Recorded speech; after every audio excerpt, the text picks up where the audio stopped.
ঝড় জঙ্গলের ভেতর থেকে এক ৪০ বছর বয়সী ব্যবসায়ীর ঝুলন্ত দেহ উদ্ধার ঘিরে বাড়ছে রহস্যের দানা। পরিবারের দাবি চক্রান্ত করে খুন করা হয়েছে। গোটা ঘটনার তদন্তে দুই জেলার পুলিশ প্রশাসন। জানা গেছে মৃত ব্যক্তির নাম সমর দাস, বয়স আনুমানিক ৪০ বছর, বাড়ি হুগলি জেলার গুপ্তিপাড়া উত্তর বাদাগাছি এলাকায়। সূত্রের খবর, গত ২৩ তারিখ সকালবেলা ব্যবসায়িক কারণে নদী পারাপার করে নদিয়ায় আসে সে, কিন্তু তারপর আর পরিবারের সাথে কোনো যোগাযোগ করেননি তিনি। ঠিক আছে, আসুক, আমি এই খবরটা করে নিই আগে। বলছি, মালিপোতার কোনো মানে গঙ্গার ধারে ফারে কোনো ভিডিও আপনার কাছে আছে নাকি? ছোট করে বলুন তো কীরকম। আরে ভিডিও এরকম ওই গঙ্গার ধারে যে রাস্তাটা, বুঝতে পেরেছি, মানে কোনো একটা আশপাশের ছবি চাইছেন আপনি? ভিডিও চাইছেন কাজে?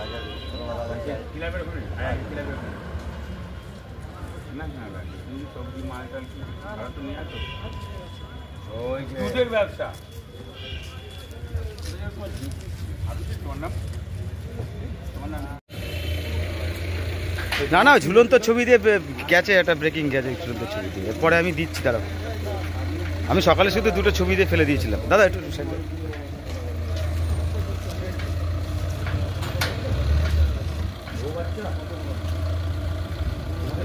একটা স্টিল ছবি হবে না ফোনে?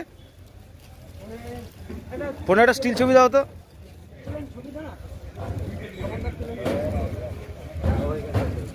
একটা আমার ফোন নাম্বারটা না, একটা স্টিল ছবি দাও।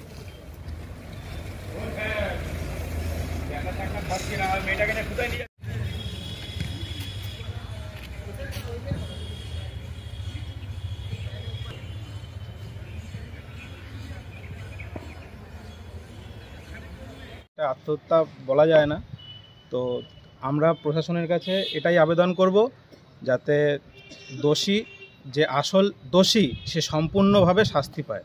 অভিযোগ হয়েছে? অভিযোগ করা হয়েছে শান্তিপুর থানায়। তো কি অবস্থা? আমার নাম স্বর্ণদীপ সরকার। কি অবস্থায় উদ্ধার হয়েছে? ঝুলন্ত অবস্থায় উদ্ধার হয়েছে তার দেহ। কতদিন ধরে নিখোঁজ ছিল? দুদিন ধরে, গত দুদিন ধরে নিখোঁজ ছিল। কি নাম? সমর দাস। বয়স কত হবে? বয়স আনুমানিক 34 কি 34।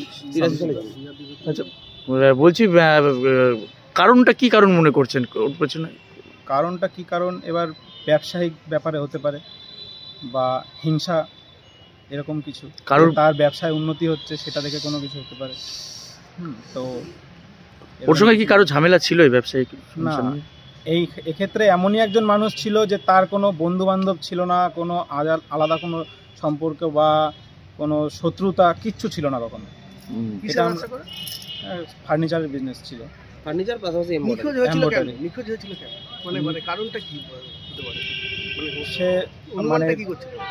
টাকাদা করতে গেছিল, টাকাদা করতে গেছিল, ব্যবসার টাকাদা করতে গেছিল। তারপর থেকে সোমবার থেকে সে নিখোঁজ, এবং নিখোঁজের পর কাল তার দেহ উদ্ধার হয়। কোথা থেকে উদ্ধার হয়? বাড়ির কাছে না? বাড়ির কাছে না, বাড়ি থেকে মিনিমাম 5 থেকে 7 কিলোমিটার দূর, তারাপুর ঘাট সংলগ্ন এলাকায়।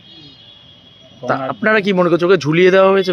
মেরে ঝুলিয়ে দেওয়া হয়েছে, এটা দেখানো গেছে। চাইতে যাওয়ার কারণে মেরে ঝুলিয়ে দেওয়া হয়েছে? টাকা চাইতে যাওয়ার কারণেই মেরে ঝুলে। আর আমরা এটা সম্পূর্ণভাবে বুঝতে পারছি যে এটা মানে স্বাভাবিক মৃত্যু নয়, কারণ সে যদি আত্মহত্যাই করতো তাহলে বাড়ির এলাকায় করতে পারতো। সে অত দূর গিয়ে কেন আত্মহত্যা করবে? আর তার থেকে বড় কথা, তার গলায় সোনার চেন ছিল, হাতে 3টে সোনার আংটি ছিল, সেগুলো কিচ্ছু নেই। আর আত্মহত্যা করলে কখনো চশমা চোখে থাকে না, চশমাটা চোখে ছিল, পায়ে বুটও পরা ছিল। কি নাম আপনার? আমার নাম স্বর্ণদীপ সরকার। কি হয় আমার জামাইবাবু। কি মনে হচ্ছে, মানে আপনার পরিষ্কার করে বলুন যে কি মনে হচ্ছে?